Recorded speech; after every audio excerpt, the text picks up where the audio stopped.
And welcome back to This Is My Soul.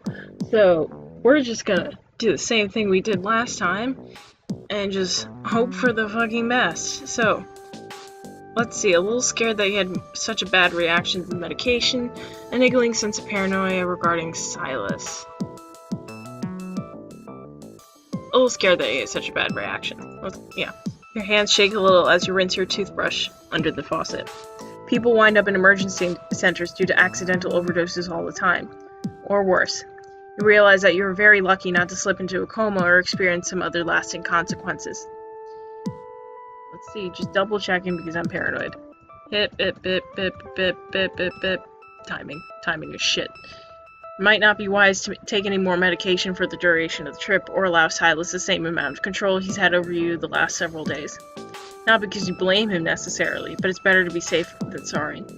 Mind made up, you finish up your after-bath ritual in a contemplative silence. Inside the cabin, you jump, surprised to see that Silas is already there waiting for you. What are you doing? His brow furrows and he claps something behind his back out of your sight. Oh, tell me it's a puppy. It better be a puppy. I want a puppy. I came to make sure you were all right, miss. He pauses before pointing out. I did say I would return. Right, of course you did. There is an uneasy beat of silence, and oddly enough, Silas is the one who breaks it. I take it you will be retiring soon then. You definitely are feeling the muscle fatigue at this point, but in all honesty, you aren't actually that sleepy.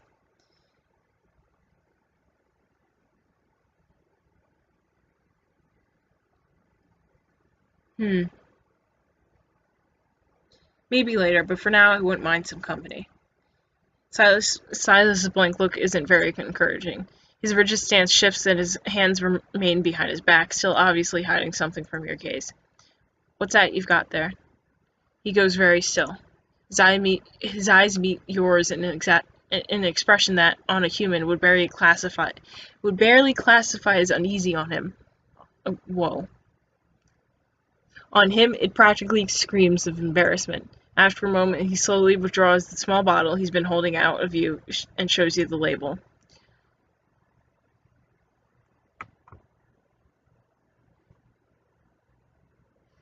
Feel yourself turn red. You're here to offer me a massage. His left eyebrow jumps at the squeaky register your voice reaches, but only for an instant. Yes, without the benefits of pain medicine, I believe a massage will be the best way to ease your sore muscles. It's only a suggestion, however, if you do not need my services, I will not impose them on you. His well-reasoned offer helps calm you down and pleasantly surprise you, except at the word services, you feel the room get warmer all of a sudden. Oh, okay. Thank you for the offer, but I'm fine. Okay. We're gonna try not to sexualize the robot too much. Okay. Thanks, Silas. A massage would be really wonderful. He nods, clearly satisfied with how this encounter is going. I will return shortly with a towel. You should find a comfortable prone position on your bunk in the meantime. Just the word prone makes me laugh. Oh gosh, I read too many fucking fanfictions. He follows instructions, waffling for a second before gingerly unfastening your uniform and pulling your arms out of the sleeves. Loose fabric gathers beneath your chest as you lie down on the bed, bare from the waist up, and head turned on to one side. When Silas returns, he frowns slightly. You do not intend to let me massage your legs. We did a pretty good job stretching them already. My back and shoulders are the areas that are giving me the most trouble right now anyway. He continues to look dubious, but he doesn't push, and instead motions for you to scoot closer to the edge of the bed. From this position, he can reach the muscle group he mentioned from his seat on the mattress next to you. You hear him open the bottle of oil next to you and rub his hands together. It is on the tip of your tongue to ask him if the oil isn't going to cause problems for him, but you don't get to because the sensation of slick fingers on your skin is so startling. You tense under his hands for a moment. I apologize. I should have warned you. Human skin is much more delicate and sensitive than anything else I work with. His long fingers glide over your back in slow, firm strokes as he speaks. Every knot he encounters loosens up gradually under his gentle ministrations. You don't know whether or not there's some aspect of his programming that tells him how much pressure he can use without hurting you, but he manages to work through every kink with only the minimum amount of pain. Holy shit, what I would give for a fucking massage on my shoulders right now. Slowly, you feel your body go fluid. I will move up to your shoulders now. His voice is quiet and soothing, making you almost wish he'd keep up a steady stream of chatter so you'd have something pleasant to listen to. Where does a labor-class android learn to give a massage? Or it's a shame that there's no music. Your teasing tone falls a bit flat, giving you practically purring under his luxurious movements. I learned by observing the other crew members' interactions with each other. Being on the maintenance crew, in particular, was physically rigorous for the humans, enough that they would sometimes offer one another impromptu massages.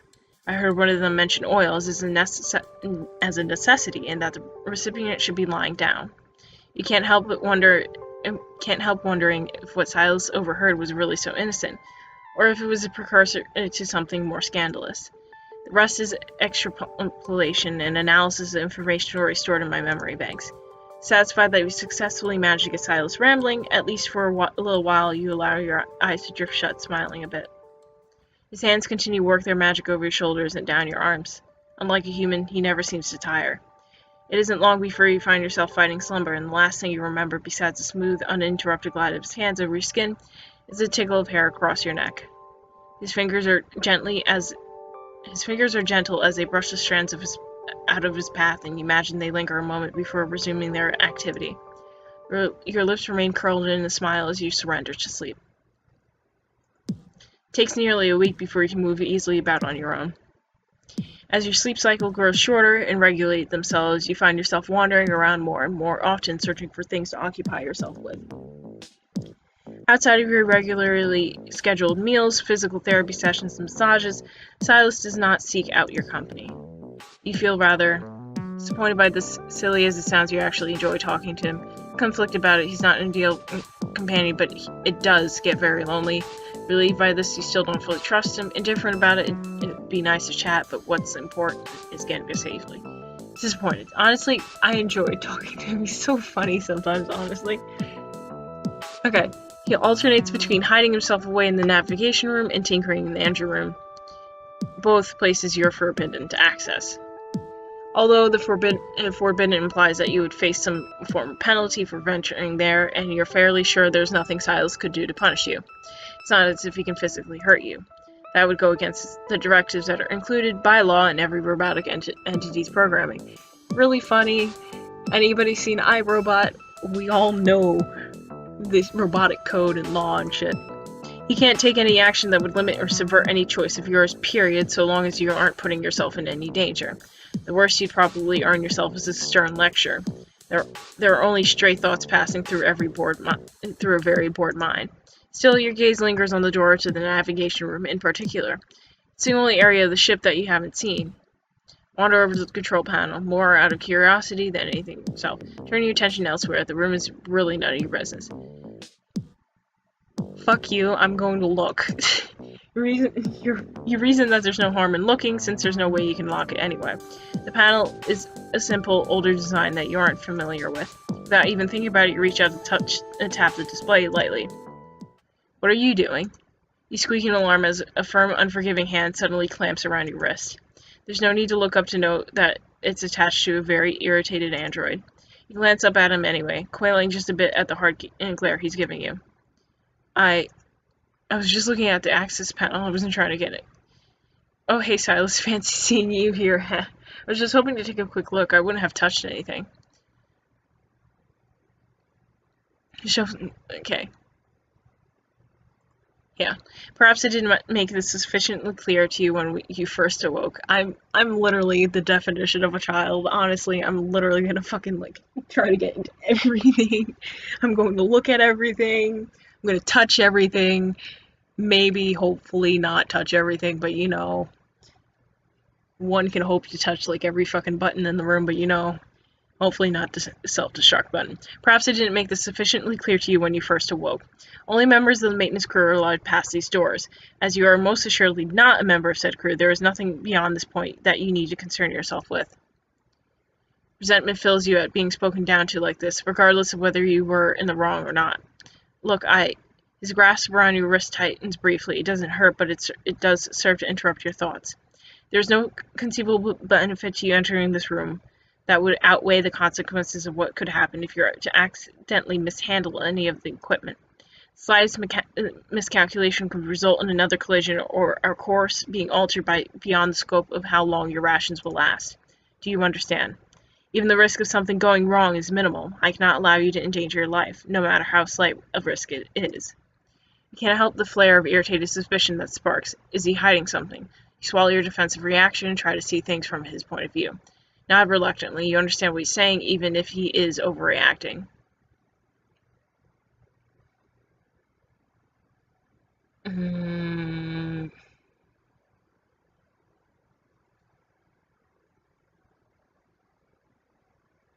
Fuck it. Fine. Whatever.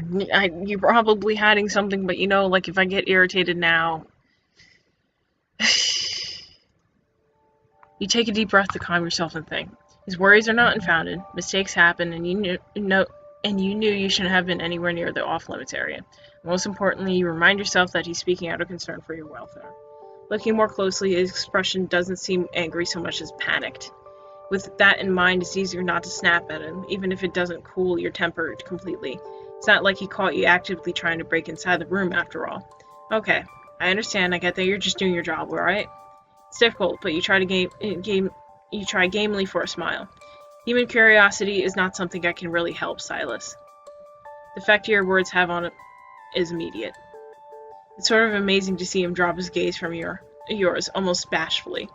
So I see. His voice is soft with thought as his eyes wander down to your forearm. He holds it in his grasp loosely.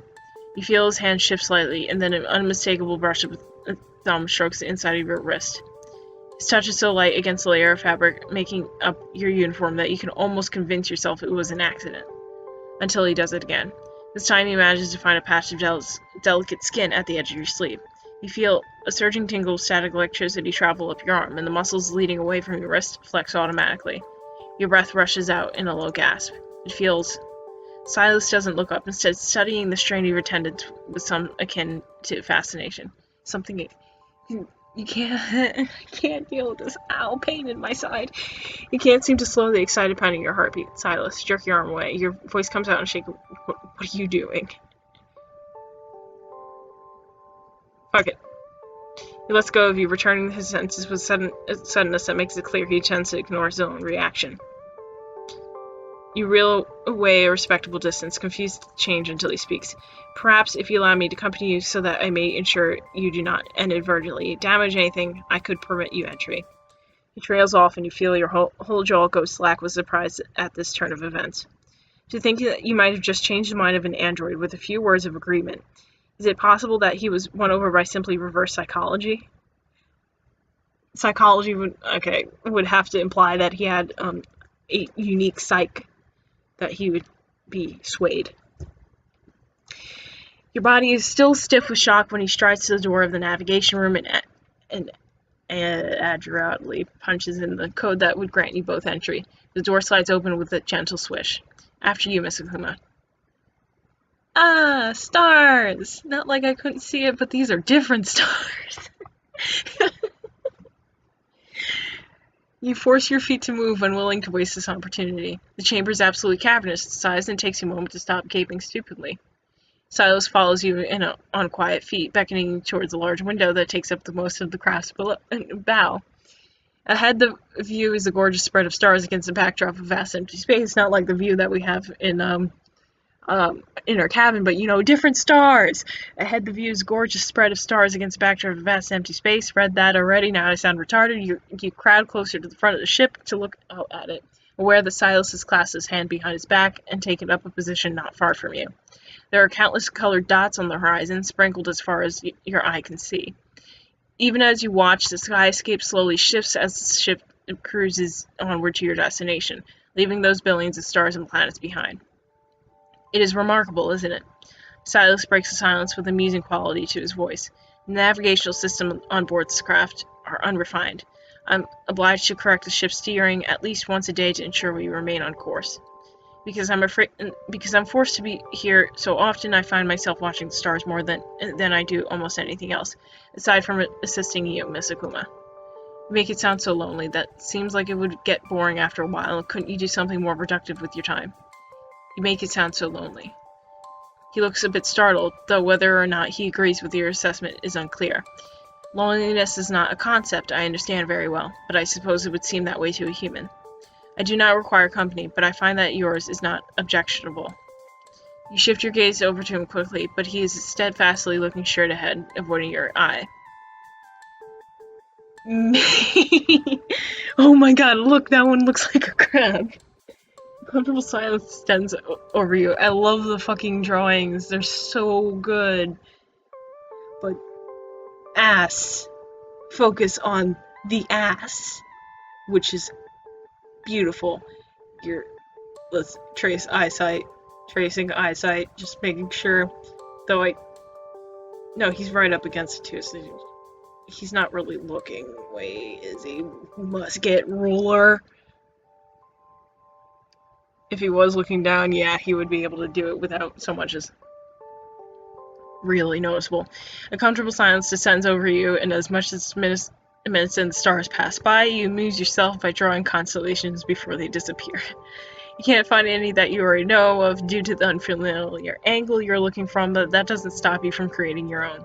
It's surprisingly challenging. You use your finger to trace the images that only you can see against the glass. What are you doing? You jump, having nearly forgotten he was there. Still, you can't help feeling a bit pleased that he seems interested enough to ask. Making constellations. He frowns, looking back out at the stretch of space ahead of you. Most of the stars I see would be impossible to view in a recognizable configuration from Earth. You shake your head, smiling a bit. No, I mean, I'm making up my own. He doesn't offer you an answer right away, and you watch the shifting of his expression in the window. He looks strange. How whimsical of you. Haha, how human you mean. That doesn't exactly sound like a compliment, you know. Oh, don't make that face. You can do it too, come on. Honestly, I'm going to make him do it. Such an activity is beyond my capabilities. His voice turns as remote and lifeless as it was the day you first met him. Change is subtle, but you can't help picking up on it, realizing belatedly how attuned you've become to his strangely emotive android. I was not programmed to find things that aren't there. He doesn't frown or do anything other than make a completely factual statement. And somehow, it's that absence of unhappiness that really resonates with you the most. You want to comfort him, but aren't sure what to do. Reach out wordlessly, touch his hand. You shift uncomfortably, knowing that comfort is not your strong suit. Yeah.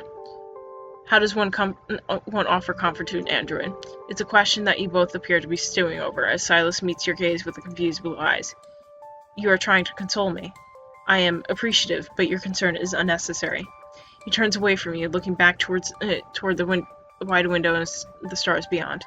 Whether or not it's because he feels uncomfortable with the increasingly emotional turn your conversation has taken, you don't know. To his credit, however, he doesn't ignore your overture. He simply speaks his next thought to your reflection instead of your face. It is unnecessary because any enjoyment I would gain from such an activity would pale beside the gratification I already receive in watching you enjoy it. Did he just fucking flirt with me? Did he just pull a fucking flirt? He pulled a fucking flirt. He pulled a fucking flirt. You feel yourself flush at his words. What exactly does that mean? Does he realize what he's saying? You can only stare at him in shock. I feel like I should warn you, unless a girl might take that the wrong way, Silas. Does he realize what he's saying? You can only stare at him in shock. Yeah. He glances your way, raising a brow at your reaction, but thankfully doesn't comment on how red your face must be. You can't help it. His words are the closest thing to a compliment he's ever paid you, but you realize that he could mean them in a compliment in a completely innocent, non-romantic way, so you wait for him to elaborate. He makes firm eye contact with you before continuing. I only mean that I already spend more than enough time observing the stars and planets to go by on my own. You being here, delighting in them, is the rare, more interesting sight to me. As an android, Silas is likely not familiar with the phrase digging the hole deeper, but you sense that even he knew how to explain himself further, he wouldn't. Let the subject drop for now. The air between you feels a little more awkward than it did when he first invited you in the room, but it isn't an impressive awkwardness. Neither of you attempts to make further conversation. Eventually, you decide that's time to head back to your room, and Silas follows, watching furtively to make sure you don't touch anything on the way out. The Nav's room door closes behind him with an electronic chime that signals that the locking mechanism is once again in place. You can't help feeling that your time in there seemed cut short. Before you can begin to work out how soon you'll be able to convince Silas to allow you access again, he turns to you. If there's nothing else I can do for you, I will return to the engine room and resume work on your cryogenic pod. You blink. Sun Placid Way's talking to you now, as if the hour you just shared, looking at the stars, wasn't as profound or personal to him as it was to you, is perplexing. Perhaps he's still processing it himself. It's not as if he has any experience in these matters. Even humans can have trouble handling complex emotional thoughts occasionally. Before he can fully rationalize his behavior, he offers you a short bow. Have a good day then, miss.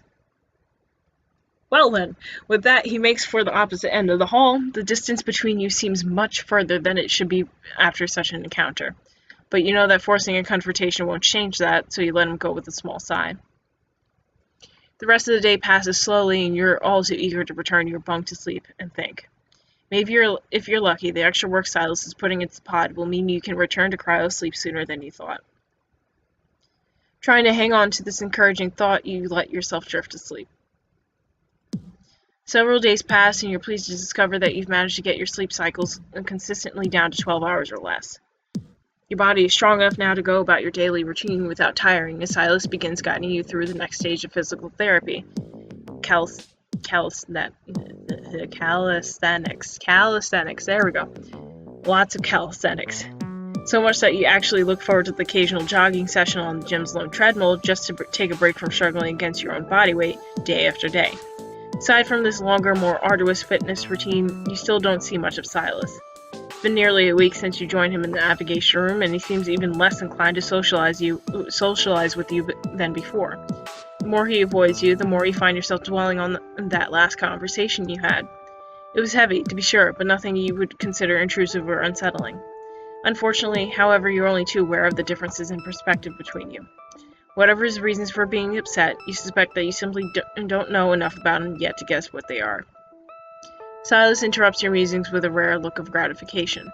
You wouldn't go so far as to call it a happy expression, but it's clear that he's pleased with you. Your progress has been satisfactory today, miss. I recommend 5 additional minutes of stretching to offset the muscle soreness you will likely experience, perhaps a warm compress. Sorry, seeing if there's any soda left. I'm okay. Whew, Pepsi. Ugh, Coke is better. A little help? Your back gives a slightly worrisome twinge, and Silas obliging. I completely lost. Okay. A little help. Okay, there we go. Much better.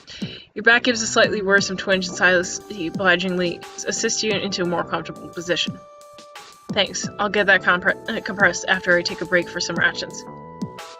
His contented expression wavers and hardens a bit. The immediate use of a compress or a hot bath would be more effective at preventing delayed onset must. You can't help but laugh at his natural bossiness easily overpowers his good mood. A little stiffness won't kill me, Silas. Not eating might. He gives you a haughty look that only serves to make you giggle even harder. Your use of hyperbole is unnecessary. Hyperbole. At least allow me to help you into the dispensary, then. You give in gracefully, realizing that he's probably only using the excuse to monitor your eating habits. You allow it, knowing that this presents a perfect opportunity to spend more time with the preserved android. Once you completely finish cooling down, Silas takes your hand in his to help you to your feet. His bare fingers are very cool against yours, and his touch is almost excessively gentle. You are smiling again. He phrases the observation like a question you feel compelled to answer. Sorry, that just tickled me for some reason. Release his hand. It was nothing. Yes, because you're holding my hand like I'm a princess or something. It's cute. It's okay. Okay. Yes, because you're holding my hand like I'm a princess or something. It's cute. You smirk at the way his gaze skitters aside, as shy as a teenage boy's. He's not blushing. You doubt he even can blush, but his bashfulness is obvious and endearing, even so.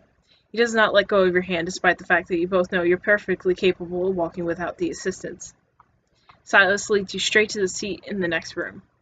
As you shift your tired muscles into the most comfortable position you manage, he assembles a tray of food and brings it to you. I believe you'll find the nutritional content of this meal optimal. It must be. It barely even looks edible. Thanks, Silas. He favors you with a tiny smile. Is there nothing else, Miss Akuma? I should be getting back to work. Oh, you should stay and keep me company for a while instead. Do you have to?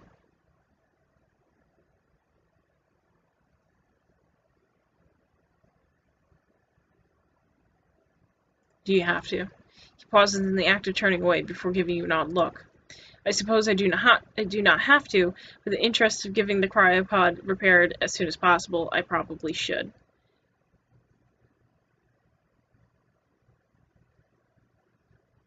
Oh, right. Well, I guess that is priority. I'll talk to you another time then. He nods to you, resuming his stride back to the door.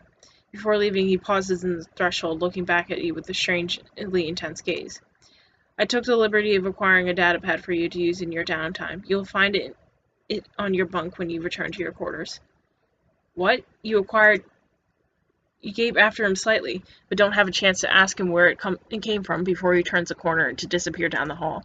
You almost don't dare to believe it. Feeling more excited than you have in days, you pulled down the rest of your meal, barely tasting any of it. It's impossible to get you to your cabin fast enough, and when you see the shiny silver datapad on your bed, as promised, you gasp out loud. Absurdly, your eyes swim with tears. You don't know how he got one, or why he's only giving it to you now, but you set those questions aside for the moment. You pick it up gently and wait for it to power up. This impossibly precious gift that your android has just bestowed upon you.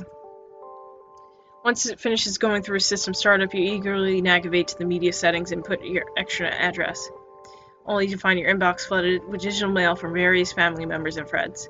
Message upon message of concern and love and fear for your safety. The outpouring of emotion is so strong you read each one while sobbing quietly.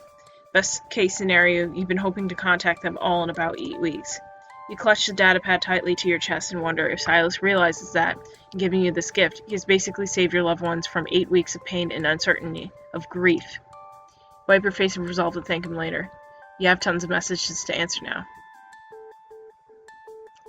I'll fucking find him and hug him right fucking now. Mind made up, you jump to your feet and sprint out of your room. Down the hall, you pound on the door to the engine room, calling his name until it opens to reveal a very bewildered android. Akuma, what are you? But you're not here for words. You couldn't be less interested in words. You cut him off by throwing your arms all the way around his middle and hugging him for all you're worth. Thank you.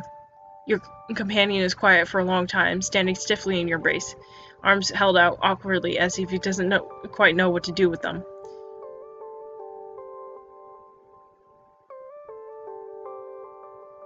Take pity on him and break off the hug, smiling. That's all I wanted to say. Despite his usual composure being rattled, he still looks down at you with a measure of warmth that you know you're not imagining. You are very welcome. Happy, you give him a brief wave before heading back to your room to enjoy his little gift. Stay up late into the night, carefully sending replies to everyone in love, ensuring them that you are en route to a safe place and that you'll contact them again once you get there. It's tempting to stay awake long enough to receive word back from them, but you reluctantly put the small device away after nodding off a third time. It feels so wonderful to fall asleep without worry and stress clouding your mind for once. It's wonderful to feel so at peace.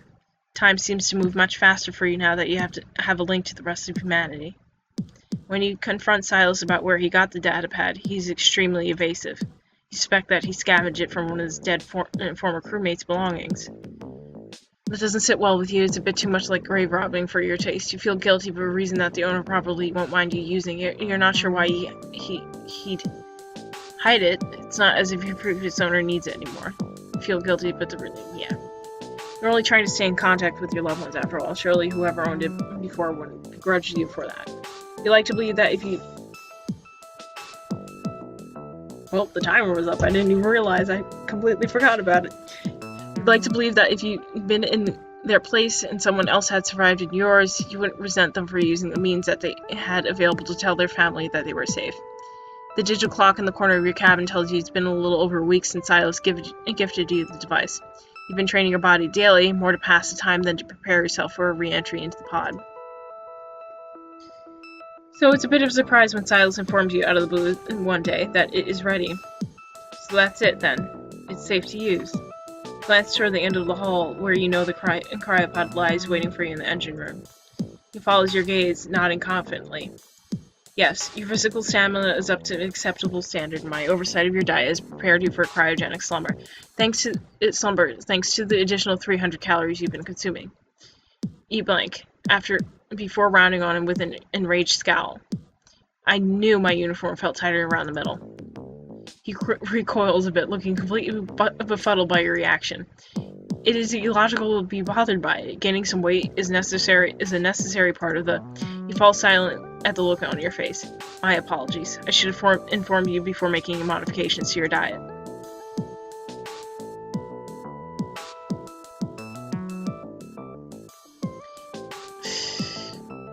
It's fine. At least this higher calorie meals tasted better. You spend the rest of the day grumbling every time you see him, but have a hard time hiding the growing ball of nervous energy in your stomach.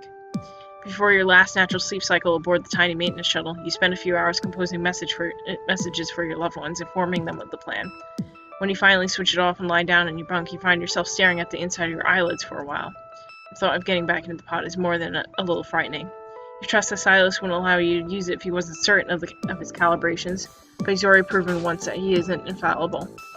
It's hard not to dwell on the confusion and fear you felt the first time you awakened, even though he's repeatedly assured you that it was only traumatic because of the lesser functionality of the pod prior to his modifications, plus how injured you were going in. You can't help feeling reluctant to go back under. Toss and turn for several hours. Not having to wake up at an assigned time is one benefit of being adrift in space, as you slowly come to discover. It is well into the next day when you finally get out of bed. This is it. In the latrine, you carefully brush your teeth, shower, and then don a clean uniform. It'll be at least a month, if not longer, before you can take care of your hygiene again, so you make the most of it. Silas doesn't come looking for you right away, which surprises you until you recall that he warned you he'd be busy running all the necessary safety checks. The safer, the better, you suppose. You force yourself to gulp down a quick meal from the food dispensary, even though the nerves are making everything taste like glue in your mouth. With nothing left to do to distract yourself from the inevitable, you clear up your trash and make your way out into the hall. Turning toward the door of the engine room, you bolster your flagging courage by picturing the faces of every precious person you're going to see as soon as you make it to the Almathea. A couple of them might even be booking passage there to pick you up right now. Almathea is a smaller colony, but it isn't that far from other, more populated planets. You wrap your knuckles on the door ahead of you. Before you even lower your arm, it opens, and Silas's soft voice beckons you inside. Your heart rate picks up at the sight of the ladder that leads to the round opening on top of the pod. Turning your attention away toward your android companion, you find that he's standing there calmly, arms clasped behind his back. Everything is ready for you, miss. His tone is quiet, almost pensive. His eyes search yours for a moment. It looks as if he wants to say something. You're suddenly struck with appreciation for what Silas has managed to do for you in the weeks that you've known him. Perhaps you're even willing to say he's given you a better understanding of androids in general. Who knows? This will be the last time you see him, or anyone for that matter, until you wake from your frozen sleep. The moment feels oddly profound. I guess I'll see you on the other side then? Give him a little grin. Thanks for putting up with me, Silas. You're a good friend. I hope you don't get too lonely without me around, Silas. Frown. You sure nothing will go wrong? Okay, smirk. Softening of his expression is barely perceptible, but you've gotten quite good at catching the little nonsense. His lips kick up in that familiar half-smile of his. No human has ever been kinder to me, except perhaps my creator. Your smile turns a little sad at this. You can't have served many decent humans, then. I've served many, many humans, and their level of decency is not something I was ever able to quantify before, because there is no way for an AI to objectively measure something like kindness. He meets your eyes once more, and something flickers there in his gaze, something warmer than what an android should really be capable of. I know that I've not miraculously acquired an ability to gather this data, and yet I'm certain I understand them better now, those people that I've served. Thanks to you. You stare up at him, your eyes watering for some odd reason. This whole time you spent learning about him, about his kind, it never occurred to you that perhaps he was getting something out of it as well, something that couldn't be programmed or written into his code. His hand is gentle as it guides you over to the cryopod's rung ladder. You climb to the top with Silas right behind you. It didn't seem quite as tall when you were getting out of it a few weeks ago, but then you were half blind at the time. Once at the top, Silas carefully rotates the heavy handle and cracks open the hatch. You will have to drop inside, unfortunately, but I have decreased gravity in there enough that you should not hurt yourself, regardless of how you land. How I land? You bark, alarmed. He answers you with a calm, matter-of-fact tone.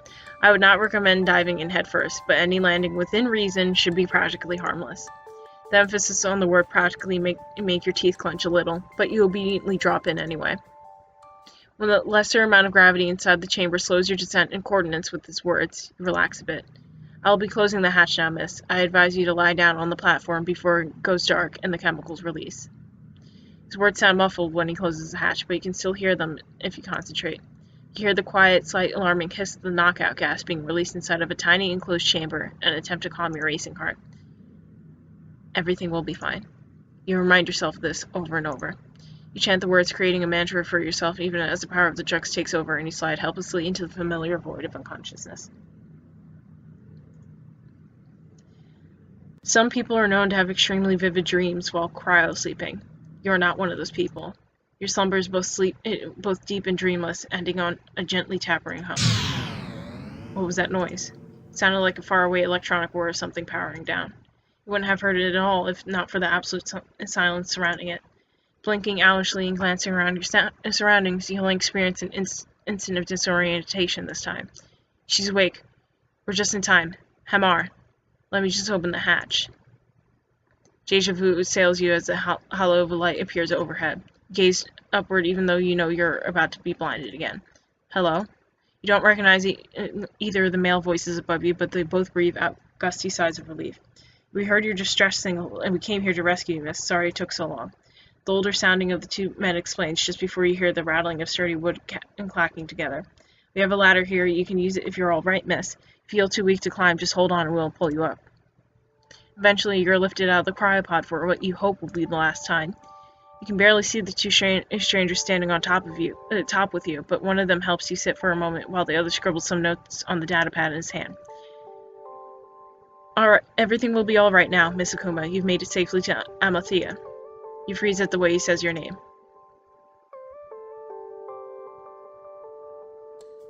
Silas says that in the same way. Where's my android? Is he here? While the man closest to you takes out a small light pen to check the dilation of your pupils, his colleague with the datapad answers you with a slight, strained smile. I'm guessing from the way you're looking at me now, you got a little attached to your Tin Man. I don't blame you.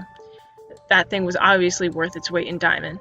You flinch at the way he refers to your friend as a thing, feeling something in the pit of your stomach harden and begin to twist. He's not giving you a straight answer. Please tell me where he is. Right. He clears his throat uncomfortably, fidgeting a bit with the pad in his hands. I'm sorry to have to tell you this, but he was taken in by the Robotic Entities Inspection Authority. You feel your mouth go dry, a lump forming inside your throat. I argued for him. He said he couldn't possibly be that compromised if he was able to save your life the way he did. But they told me that the damage he caused himself by removing his auxiliary power core wasn't worth reversing, especially in the light of the logs he posted before his primary power source shut down. Something about this isn't making any sense. You're listening, but it's like his words are evaporating into the air before they reach your brain. What logs? What auxiliary power? He looks down at you and the pressure in your stomach turns into full-blown nausea. It's a look of pity. He reconfigured your cryopod, didn't he? Didn't you wonder how he did it? You had wondered, although it had only been a passing thought at the time, easily brushed aside since he didn't seem all that concerned about it. He couldn't rewrite or deconstruct any of the hardware, but he did figure out that part of the problem was its old out-of-date power source. He used the only modern replacement core he had, the secondary one inside him. You might have been able to make it here without it, but this way he made sure you would. Lips trembling at this information, you drop your chin to your chest so that these strangers don't see you cry. The man shifts as if he means to comfort you, but apparently thinks better of it. You barely manage to speak through the great heaves of air you are taking. And the logs, you mentioned. He coughs, lowering his voice in sympathy. Yes, well, the reports weren't shared with me, but I got the impression the Tin Man was behaving oddly, twisting his safety protocols, failing to accurately interpret data. Did you happen to notice anything like that? Tears of hurt, frustration, and anger run down your face. So stupid. That stupid android. Why did he record his mistakes? Did he want to be decommissioned? No, I don't think he did. You don't realize you spoke out loud until he answers you. Then why did he do it? He spreads his hands in a helpless gesture. It's programmed into them. When they feel themselves malfunctioning, they have to send up reports to the bigwig corporations. If it's determined that there's too much of a liability, they have to submit themselves for decommissioning. That's just the way it works. Otherwise, the companies could be held accountable for any damage they cause. The man reaches into the pocket of his lab coat and digs around until he finds a small packet of tissues, tears one off, and hands it to you. But the thing is, he could have decommissioned himself at any time. Look up, sniveling a bit. He could have.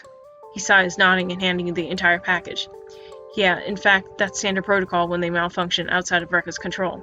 He held off, though, a long time, actually.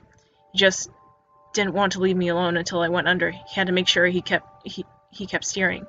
He was close enough to that he could have engaged the autopilot and decommissioned himself quietly before you guys ever landed here. But he didn't. He lasted all the way until his primary core ran dry. It was never technically decommissioned. He powered off, and Rekka decided to keep him that way. Is there a way I can get him back? He smiles softly. They grow on you, don't they? Tell you what, sweetheart. Why don't we get you checked out and cleared first? Then, if you want, I'll take you to the Rekka Center in the city. He gives you a smile that helps the hard, burning pain in your chest to subside. It makes room for something else. Hope. You'll see him again. If nothing else, you promise yourself that you'll thank him for everything he's done for you. Thank him. And maybe if you're lucky, it won't have to be goodbye. Ending achieved, like Tears in the Rain. What ending was that? What ending was that? What ending was that? What? When did this one come in? Hold on, I missed something. Holy shit. I need this one. Did I miss it? I must have missed it. Did I miss it? I fucking missed it, didn't I? Determination is key. I will find it. I will fucking find it. I will replay every goddamn thing if I have to. And that will happen in the next episode. Sayonara. Oh my goodness gracious.